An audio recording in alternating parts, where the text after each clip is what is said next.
सबसे पहले मैं आज देश के सर्वोच्च पद पर बैठी हुई देश की बेटी आदरणीय राष्ट्रपति जी का हृदय से आभारी हूँ। पहले मैं उनका आभार इस बात के लिए करता हूँ कि अस्वस्थता के बावजूद भी इस कार्यक्रम में उन्होंने शामिल होकर इस कार्यक्रम की गरिमा बढ़ाई है।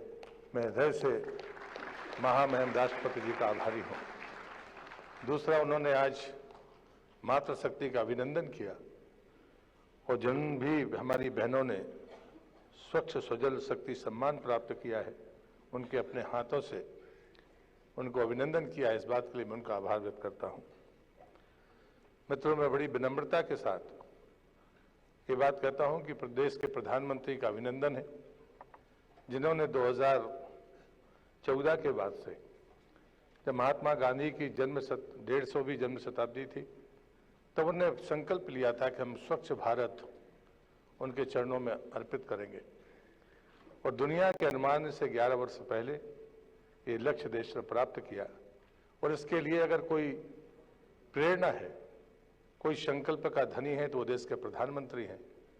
और मैं इस अवसर पर ODF पास प्राप्त करने के लिए उनके प्रति भी अपना आभार व्यक्त करता हूं।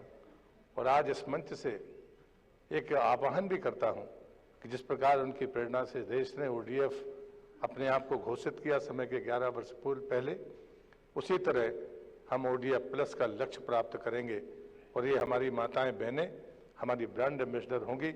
और निश्चित रूप से मैं मानता हूं, चाहे स्वच्छता हो और चाहे जल हो, इन दोनों बातों के लिए अगर कोई चुनौती स्वीकार कर सकता है तो वो देश की मातृशक्ति कर सकती है, क्योंकि ये मुसीबत भी उसी के सामने आती है।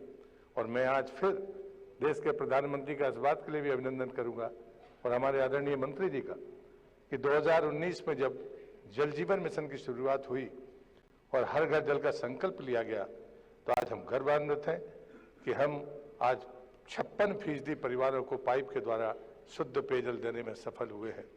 देश की आज़ादी से लेकर 2019 तक जहां कुल 3,29,00,000 परिवारों तक पानी था, आज वो आंकड़ा 11 करोड़ को पार कर गया है।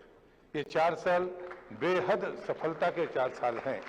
और इसलिए मैं इस अवसर पर एक और आग्रह मैं आप सबसे करता हूं कि हम सब ODF प्लस के संकल्प को पूरा करने के लिए योजना बनाएं।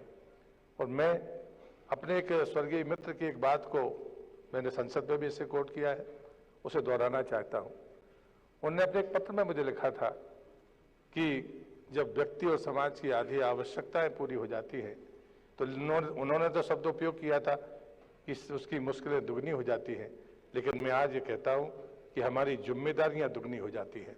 जब हर घर में पानी पहुंचेगा, एक व्यक्ति के पास में 55 लीटर पानी होगा, तो निश्चित रूप से ये बड़ी सफलता है। ये सफलता स्वप्न के समान है, जिसको हमने पूरा किया है। लेकिन जब हम 55 लीटर पानी प्राप्त करेंगे और 24 घंटे में उसे ग्रे वाटर बनाकर बहा देंगे, तो ये पानी कहां पर जाएगा? ये पहली चुनौती भी है और इस जिम्मेदारी को हमें स्वीकार करना पड़ेगा। जिस प्रकार से कैच द रेन के लिए हमने अपनी माताओं बहनों को अभिनंदन किया है कि एक एक बूंद को हमने बचाने की जिनने कोशिश की, इस मंच से आज उनका अभिनंदन हुआ है।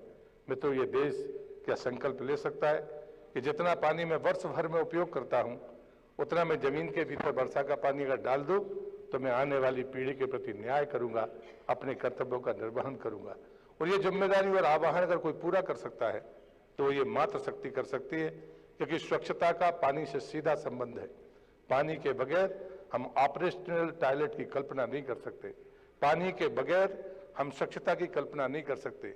पानी के बगैर आने वाले पीढ़ी के जीवन का भविष्य सुनिश्चित नहीं कर सकते। और इसलिए पानी हमने घर घर पहुंचाया।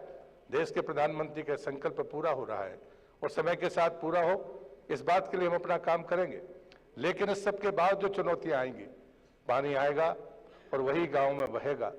तो मैं बड़ी विनम्रता से एक और आह्वान के लिए निवेदन करता हूं कि हम अपने पानी को स्वीकार करें, जो पानी हमें मिले उसे प्राप्त करें, लेकिन उसे बचाने का भी काम करें।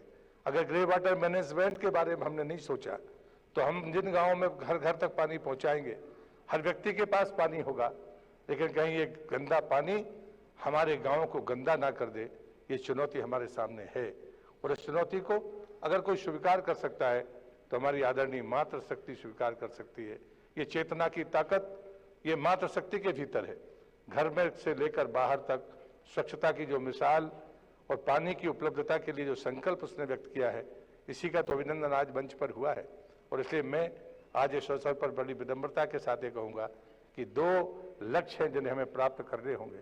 एक, पानी जो हम प्रति व्यक्ति देने के लिए संकल्पित है, लेकिन हमारी जीवन शैली के कारण जो पानी का खर्च बढ़ रहा है, उस खर्च की तुलना में हमें पानी को सहेजना होगा। और मैं गांव की भाषा में, जब मैं गांव में जाता हूं तो कहता हूं कि कोई पैरामीटर हम लीटर के हिसाब से ना देखें, हम अपने घर की दृष्टि से देखें कि पहले जब मेरे घर में टॉयलेट नहीं था तब कितना पानी लगता था, जब टॉयलेट आ गया तब कितना पानी लगता है, पहले मैं अपने घर के बाहर कितना पानी फेंकती थी और आज मैं कितने पानी को बाहर फेंकती हूँ उपयोग करने के बाद। और दूसरी जो चुनौती है कि हमारी किचन से निकलने वाला कचरा, चाहे वो सब्जियों का हो, चाहे वो हमारे खेत और खलिहान से निकलने वाली हमारी कृषि की हमारा कोई अवशेष हो, अपशिष्ट हो, क्या इन सब का उपयोग करके हम उसे खाद या जैविक खाद या गैस के रूप में उसका उपयोग कर सकते हैं। अगर ये गंदा पानी सोख पिट के से बाहर की तादाद का है तो क्या हम अपनी तकनीकों को विस्तार दे सकते हैं? क्या सामुदायिक तरीके से इस ग्रे वाटर मैनेजमेंट की तरफ हम आगे बढ़ सकते हैं? ये कर्तव्य अब हमारे सामने है और जो आने वाली पीढ़ी के भविष्य को सुरक्षित करने के लिए मैं जरूरी मानता हूं। और इसलिए अंत में मैं आप सबका हृदय से आभार व्यक्त करते हुए सिर्फ यही कहूंगा कि आज हम सभी अपने मंत्रालय के उस संकल्प को दोहराना चाहते हैं कि हम अपने घर, गली, मोहल्ले, गांव और पर्यावरण को स्वच्छ रखेंगे और जल को व्यर्थ नहीं करेंगे। यह अनमोल है, इसकी एक एक बूंद सहेजेंगे। और अंत में आप सभी महानुभावों का मैं हृदय से धन्यवाद करता हूं और जिनने पुरस्कार प्राप्त किए उनका अभिनंदन भी करते हुए अपनी बात को समाप्त करता हूं। आपने इस कार्यक्रम को सफल बनाया, इसलिए मंत्रालय की तरफ से मैं आप सभी का हृदय से आभारी हूं।